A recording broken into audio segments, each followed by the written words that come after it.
नमस्कार, जय हिंद दोस्तों। आज कक्षा 10वीं गणित के अंतर्गत हम लेके आए हैं अध्याय 3 दो चर वाले रैखिक समीकरण युग्म। दो चर वाले रैखिक समीकरण युग्म के अंतर्गत हम इस लेक्चर में उन प्रश्नों को हल करने वाले हैं जो कि वार्षिक परीक्षा 2020 में पूछे जा चुके हैं। हो सकता है ये प्रश्न फिर से रिपीट हो सकते हैं, इसलिए हम इन प्रश्नों को हल करते हैं। हमारे सामने एक प्रश्न लिखा हुआ है कि विलोपन विधि द्वारा निम्न रैखिक समीकरण युग्म को हल कीजिए। हमें यहाँ प्रश्न दिया गया है और यह सप्लीमेंट्री एग्जाम 2020 में पूछा जा चुका है। तो सबसे पहले हम ये सप्लीमेंट्री परीक्षा में जो प्रश्न आया था इसको हम हल करेंगे। तो इस लेक्चर में हम जो 2020 में प्रश्न पूछे गए हैं उनको हम हल करेंगे। तो पहला प्रश्न जो है उसको हम देखते हैं कि विलोपन विधि के द्वारा हमें इस दिए गए समीकरण को रैखिक युग्म को हल करना है। तो हम यहाँ लिखते हैं हल दिया है, क्या दिया हुआ है, x धन y बराबर 5। इसको हम समीकरण 1 नाम दे देते हैं और 2x ऋण 3y बराबर 4, इसे हम समीकरण 2 नाम दे देते हैं।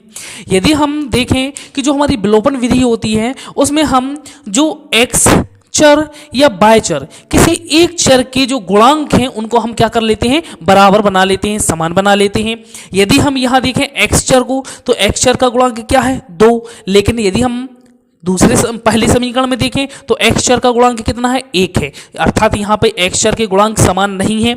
यदि हमें x चर को विलोपित करना है तो हमें x चर के जो गुणांक हैं उनको समान बनाना पड़ेगा। इसी तरीके से यदि हम y को देखें तो y का गुणांक पहले समीकरण में 1 है, दूसरे समीकरण में हमें ऋण 3 है। तो हमें क्या करना पड़ेगा, यदि y को विलोपित करना है तो हमें y के गुणांक ऋण 3 बनाने होंगे। तो यहाँ पर यदि हम देखें इस प्रश्न में तो हम x चर को विलोपित कर देते हैं। तो x चर को यदि हम विलोपित करेंगे तो पहले समीकरण में x चर का गुणांक हमें 2 बनाना पड़ेगा, इसलिए हम समीकरण 1 में 2 का गुणा कर देते हैं। तो हम यहां लिखते हैं समीकरण 1 में 2 का गुणा करने पर, यदि हम 2 का गुणा कर दें तो क्या हो जाता है, 2x धन 2y बराबर 5 दूनी 10। तो इसे हम दे देते हैं समीकरण 3। अब हम लिखते हैं यहाँ पर समीकरण 2 में देखें तो x का जो गुणांक है उसका गुणांक 2 है। यहाँ पर भी समीकरण 1 का जो x चर था वह उसका गुणांक भी क्या बन गया, 2 बन गया। इसको हमने समीकरण 3 नाम दे दिया। यदि हम देखें कि समीकरण जो 2 और 3 है इसमें से हमें x चर को अलग करना है तो हम यदि समीकरण 3 में से समीकरण 2 को घटा देंगे तो जो 2x धन के हैं ये आपस में घट जाएंगे। तो हम लिखते हैं समीकरण 3 में से समीकरण 2 को घटाने पर, तो घटाते हैं तो यहां हम देखते हैं समीकरण 3 क्या है, 2x धन 2y बराबर 10। समीकरण 2 क्या है, 2x ऋण 3y बराबर 4। यदि हम घटाते हैं तो यह जो 2x धन का है ये ऋण का हो जाएगा, यह ऋण 3y जो है ऋण का है ये धन का हो जाएगा और ये 4 धन का है ये ऋण का हो जाएगा। घटेंगे तो 2x धन के 2x ऋण के कैंसिल हो जाएंगे, घट जाएंगे। यहाँ पर हम देखेंगे 2y क्या है, धन का है, यहाँ 3y भी क्या हो गया, धन का बन गया, इसलिए ये आपस में जुड़ जाएंगे। जुड़ेंगे तो कितना हो जाएगा, 3 और 2 5y हो जाएगा और वो भी किसके रहेंगे, प्लस के रहेंगे, बराबर। यहाँ देखें 10 धन का है, 4 क्या है, ऋण का है, घट जाएंगे तो कितना बचेगा, 6 बचेगा। तो इस तरीके से यदि हम 5 का पक्षांतर कर देंगे तो वो क्या आ जाएगा, 6/5। तो हमें y का मान क्या मिल गया, 6/5। यदि हम इस y के मान को समीकरण 1 में, समीकरण 2 या 3 किसी में भी रख दें तो हम x का मान निकाल सकते हैं। तो हम लिखते हैं यहाँ पर y का मान समीकरण 1 में रखने पर, समीकरण 1 में हम y का मान रखते हैं तो हम देखते हैं x धन y का मान क्या है 6/5 बराबर 5। तो x बराबर क्या हो जाएगा, x बराबर 5 ऋण धन का है 6/5 ऋण का हो जाएगा। तो इसको हल करेंगे हम तो x बराबर क्या आ जाएगा, यहाँ पे 1 है तो 5×25 ऋण 6/5। तो ये घट जाएंगे आपस में तो कितना बचेगा 19/5। तो हम कह सकते हैं अतः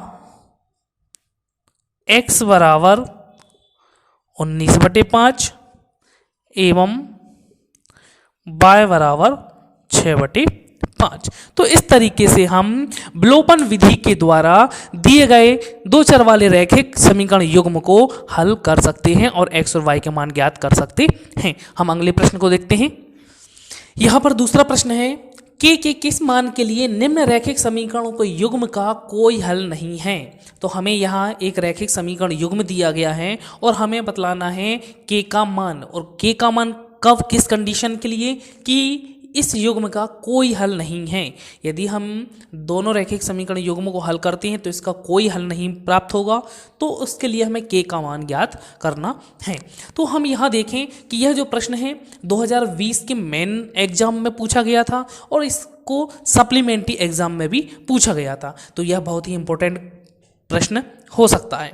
चलिए हम सबसे पहले तो बात कर लेते हैं कि यदि कोई हल नहीं होता, रैखिक युग्म समीकरण हमें दिए गए हैं और उनका कोई हल नहीं होता है, तो हम चूंकि जानते हैं कि जो रैखिक समीकरण युग्म होता है वो है a1x धन b1y धन c1 बराबर 0 होता है।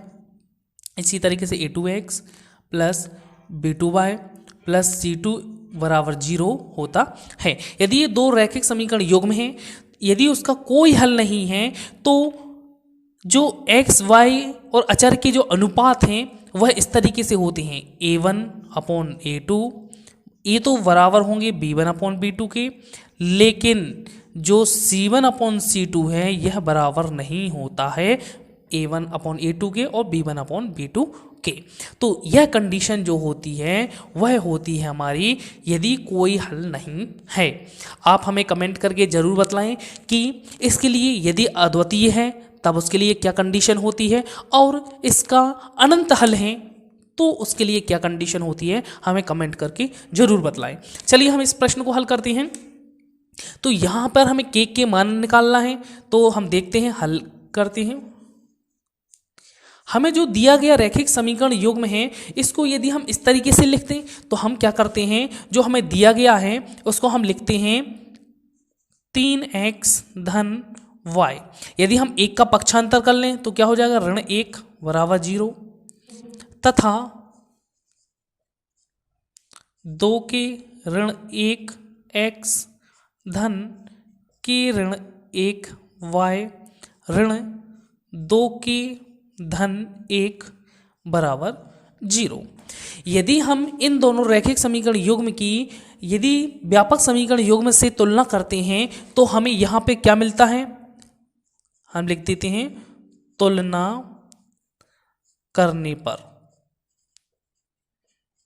तुलना करने पर, तो तुलना करने पर यदि हम इसकी तुलना करेंगे तो a1 की वैल्यू कितनी आ जाएगी, यहाँ से 3, b1 की 1 और c1 की ऋण 1 तथा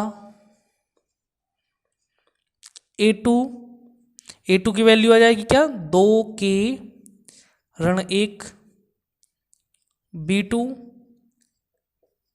के ऋण 1 c2 ऋण 2 के धन 1।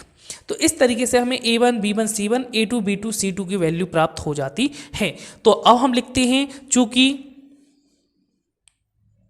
रैखिक समीकरण युग्म का लिखते हैं, चूंकि रैखिक समीकरण युग्म का कोई हल नहीं है।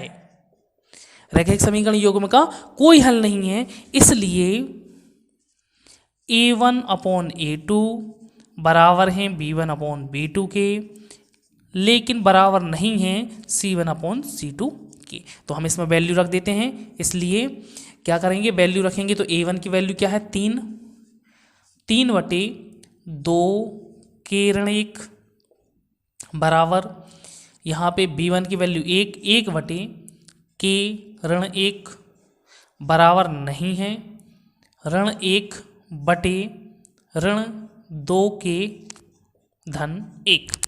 यदि हम यहाँ पर देखें ये समीकरण तो आपस में बराबर नहीं है, यदि हम पहले को और इसको ले लें तो ये भी बराबर नहीं होंगे, इन दोनों बराबर भी ये भी बराबर नहीं होंगे। हम इन दोनों को लेके क्या करते हैं, सॉल्व करते हैं। इसलिए 3/2 के ऋण 1 बराबर 1 के ऋण 1। यदि हम जो दोनों समीकरण हैं यहाँ पर बराबर का साइन बीच में लगा हुआ है, यदि हम इनका तिर्यक गुणा कर दें तो 3 का गुणा के ऋण 1 से हो जाएगा और 2 के ऋण 1 का 1 से हो जाएगा।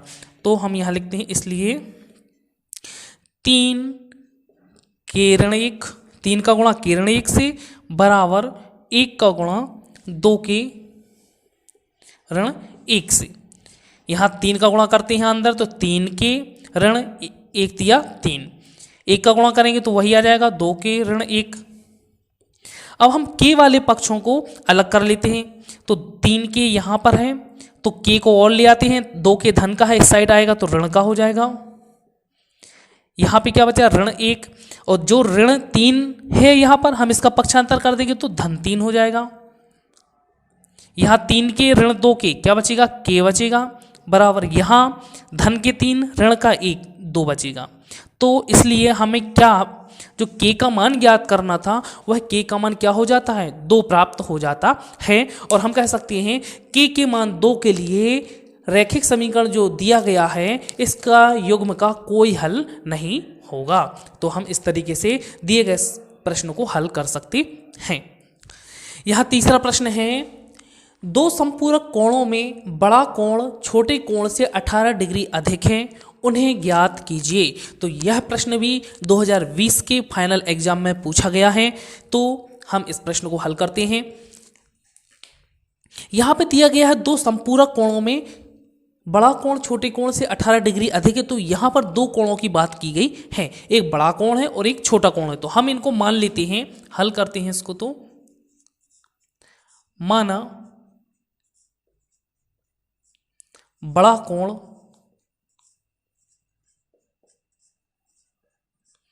बराबर x डिग्री, बड़ा कोण क्या है x डिग्री, तथा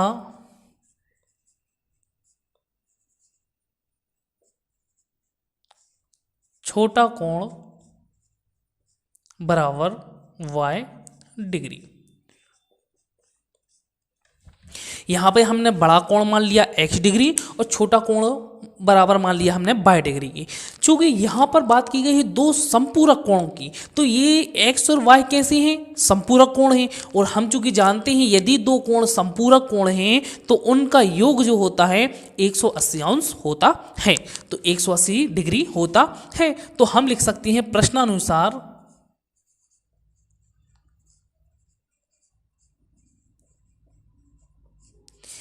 x धन y बराबर 180 डिग्री या अंश।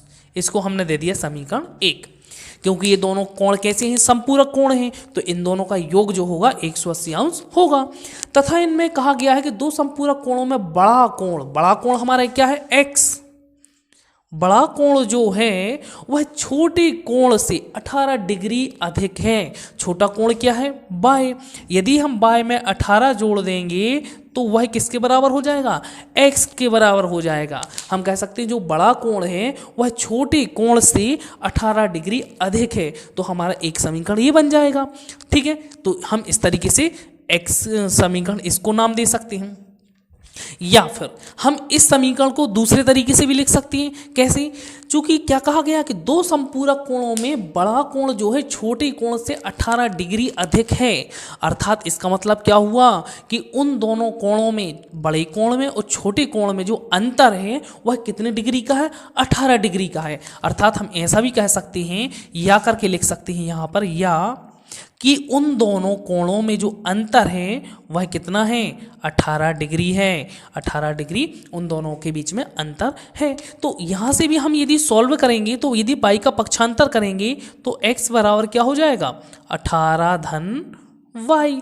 तो वही हमें आंसर मिल जाएगा जो हमने यहाँ पे हल किया। तो हम किसी भी तरीके से इसको लिख सकते हैं। तो हम इस तरीके से इसको लिख सकते हैं। तो या में हमने इस तरीके से लिख दिया है। तो हमने इसको पक्षांतर करेंगे तो ये तो हमारा प्राप्त हो ही जाएगा। तो समीकरण 1 और समीकरण 2 को यदि हम हल करें तो यहाँ से देखते हैं कि x का मान हमें क्या दिया गया है, y धन 18। तो यदि हम समीकरण 1 और 2 को प्रतिस्थापन विधि के द्वारा हल करें तो हमें यहाँ से y का मान प्राप्त हो जाएगा। तो हम इसको हल करते हैं कि लिखते हैं समीकरण 1 व 2 को, समीकरण 1 व 2 को प्रतिस्थापन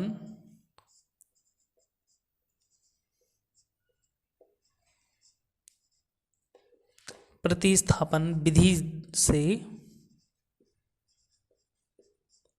हल करने पर, प्रतिस्थापन विधि से हल करेंगे तो x का मान हम समीकरण 2 में रख देंगे और लिख सकते हैं कि x का मान समीकरण 1 में रखने पर, समीकरण 1 में रखते हैं x का मान तो क्या हो जाएगा, y धन 18 धन y बराबर 180। ठीक है, तो यहां से हमारे क्या बन जाएगा कि y x का मान क्या है, y धन 18 धन y बराबर 180। ठीक है, तो यहां यदि हम देखें कि y और y क्या हो जाएगा, 2y हो जाएगा धन 18 बराबर 180। यहाँ पे डिग्री भी लगा सकते हैं, अभी बाद में भी हम हल कर सकते हैं। यहाँ 18 का पक्षांतर कर दें तो क्या मिलेगा हमें, 2y बराबर 180 ऋण 18। तो यहाँ से यदि हम देखें कि 2y बराबर 180 में से यदि 18 घट जाएंगे तो कितना बचेगा, 162। तो यहाँ पर हम यदि हल करेंगे तो y का मान क्या आ जाएगा, तो y बराबर 162/2। इसलिए y का मान क्या आ जाएगा, 2 अट्ठी 16, 2 एकम 2, 81। y का मान क्या आ गया, 81। चूंकि ये डिग्री है तो हम क्या कह देंगे, y का मान 81 डिग्री आ गया। अब यदि हम y का मान समीकरण 2 में रख दें तो लिखते हैं कि y का मान समीकरण 2 में रखने पर, 2 में रखते हैं y का मान तो यहाँ से क्या हो जाएगा, x बराबर, इसलिए x बराबर y का मान 81 धन 18, x बराबर 8 और 1 9, 8 और 1 9। तो इस तरीके से हमारा जो x का मान है वो कितना आ जाएगा, 99। x का मान हमारा क्या आ जाएगा यहाँ से, 99। अतः हम कह सकते हैं, अतः बड़ा कोण बराबर 99 डिग्री तथा छोटा कोण बराबर 81 डिग्री। तो इस तरीके से हम दिए गए प्रश्न को हम हल कर सकते हैं। यह तीनों प्रश्न जो हैं वार्षिक परीक्षा 2020 की सप्लीमेंट्री परीक्षा मेन परीक्षा में पूछे गए हैं, इसलिए ये महत्वपूर्ण भी प्रश्न हैं और इन्हीं प्रश्नों के आधार पर आगामी 2021 के लिए प्रश्न तैयार किए जा सकते हैं। तो अब हम अगले लेक्चर में देखेंगे 2019 में जो प्रश्न पूछे गए थे हम उनको हल करेंगे। उसके पश्चात हम अगले लेक्चर में उन महत्वपूर्ण प्रश्नों को हल करेंगे जो कि संभावित हैं हमारे 2021 की परीक्षा हेतु। धन्यवाद। यदि आपको कोई समस्या है तो हमें कमेंट करके ज़रूर बतलाएं और YouTube चैनल मैथ्स हेल्प को सब्सक्राइब जरूर करें। धन्यवाद।